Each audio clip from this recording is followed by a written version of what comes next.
अस्सलामुअलैकुम। आज मैं आपके साथ चिकन अफ़गानी कढ़ाई की रेसिपी शेयर करने जा रही हूँ, जो कि बहुत ही मज़ेदार बनती है, बहुत ही कम मसालों में और बहुत ही जल्दी बनने वाली ये मज़ेदार और लाजवाब सी चिकन कढ़ाई आपको बहुत पसंद आएगी। अगर वीडियो अच्छी लगे तो आपने इसको लाइक करना है, शेयर करना है, और अगर अभी तक चैनल को सब्सक्राइब नहीं किया तो कर लीजिए। तो रेसिपी को मैं करती हूँ स्टार्ट।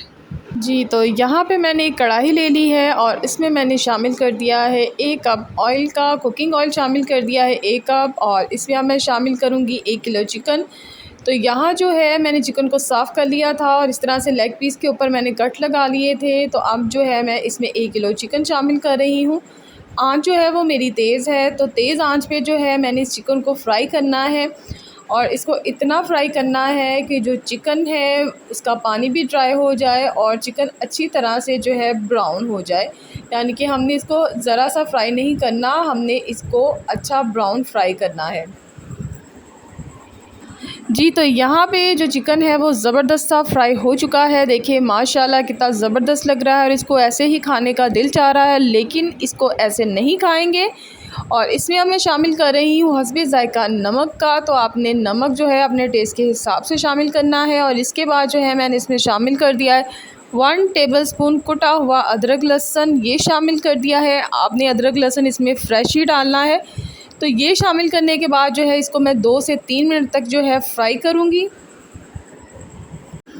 चिकन जो है वो फ्राई हो चुका है, तो अब मैं इसमें शामिल करूँगी टमाटो पेस्ट। तो ये मैंने 3 से 4 अदद टमाटर लिए थे दरमियाने साइज़ के, उनको मैंने थोड़ा सा पानी डाल के ब्लेंडर में पीस लिया था। ये मैंने इसमें शामिल कर दिए हैं और इसको अब मैं कर लूँगी मिक्स। आँच जो है वो मेरी दरमियानी है। और इसके बाद अब मैं इसमें शामिल करूँगी 4 से 5 अदद लंबी कटी हुई हरी मिर्चें, ये शामिल कर दूँगी। और इसके बाद जो है इसको कर लूँगी मिक्स, और इसको दरमियानी आंच पे मैं इतना पकाऊंगी कि जो टमाटर का पानी है वो अच्छी तरह से ड्राई हो जाए और ऑयल सेपरेट हो जाए।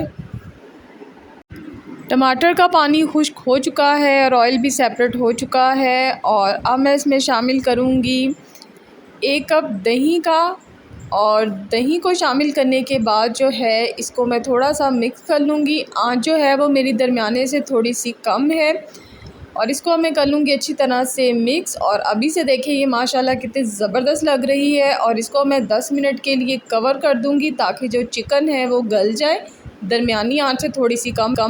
जी, तो यहाँ पे जो है 10 मिनट हो चुके हैं और देखें जी ज़बरदस्त सा जो चिकन है वो गल चुका है और ऑयल भी सेपरेट हो चुका है, और अभी से ये इतना मज़ेदार लग रहा है। दही का पानी भी खुश्क हो चुका है। और अब मैं इसमें स्पाइसेस ऐड करूँगी। तो इसमें मैंने शामिल कर दी है 1 टीस्पून पिसी हुई काली मिर्च, 1 टीस्पून कुटी लाल मिर्च, और 1 टीस्पून सफ़ेद ज़ीरा। बहुत ही ज़बरदस्त इसका जायका आता है। तो बहुत ही कम स्पाइसेस में ये बहुत ही मज़ेदार सी जो चिकन कढ़ाई है बन के रेडी हो जाती है। और इसको अब मैं अच्छी तरह से मिक्स कर लूँगी इन मसालों के साथ। तो अब जो है मैं इसमें शामिल करूँगी 1 कप क्रीम का। आप पैकेट वाली क्रीम भी यूज़ कर सकते हैं। तो ये मैंने जो है क्रीम इसमें शामिल कर दी है। और देखें जी अभी से मुंह में इतना पानी आ रहा है, बहुत ही मज़ेदार ये बन के रेडी होने वाली है। तो ये इसको मैं मिक्स कर लूँगी, और जो मेरी आंच है वो बिल्कुल लो है, यानी कि मैंने फ्लेम लो कर दी है। और इसको मैंने अच्छी तरह से मिक्स कर लिया है, और आप चाहें तो इसमें हल्की सी ग्रेवी भी रख सकते हैं। तो अब मैं इसमें शामिल कर रही हूँ ये साबुत हरी मिर्चें, और इसके साथ जी मैंने शामिल कर दिया है हरा धनिया। इससे जो है बहुत ही ज़बरदस्त टेस्ट आता है और इसकी लुक भी बड़ी ज़बरदस्त लगती है। और इसके साथ मैंने शामिल कर दिया है 1 टीस्पून पिसा हुआ गरम मसाला। और इन तमाम चीज़ों को शामिल करने के बाद इसको जो है मैं मिक्स कर लूँगी, और मिक्स करने के बाद जो है इसको 5 मिनट के लिए दम पे रख दूँगी। और इसके बाद जो है ये चिकन कढ़ाई बिल्कुल रेडी हो जाएगी। जी, तो यहाँ पे जो है देखें जी चिकन कढ़ाई बिल्कुल तैयार हो चुकी है, लेकिन हम आखिर में इसको मज़ीद मज़ेदार बनाएंगे, वो भी लेमन के चटखारे से। तो इसमें मैं शामिल कर रही हूँ लेमन जूस। तो आपने अपने टेस्ट के हिसाब से लेमन जूस डालना है। तो ये मैंने इसमें शामिल कर दिया है। मज़ेदार सी अफ़गानी चिकन कढ़ाई बनके तैयार है। उम्मीद करती हूँ कि मेरे प्यारे प्यारे व्यूवर्स को मेरी ये रेसिपी अच्छी लगी होगी। आपको मेरी ये रेसिपी कैसी लगी आपने मुझे कमेंट्स में ज़रूर बताना है, और इसके साथ ही आपने मेरी वीडियो को लाइक करना है, शेयर करना है, और आपने अगर अभी तक मेरे चैनल को सब्सक्राइब नहीं किया है तो मेरे चैनल को सब्सक्राइब कर लीजिए। मिलूँगी नेक्स्ट वीडियो में, इजाज़त दीजिएगा। अल्लाह हाफ़िज़।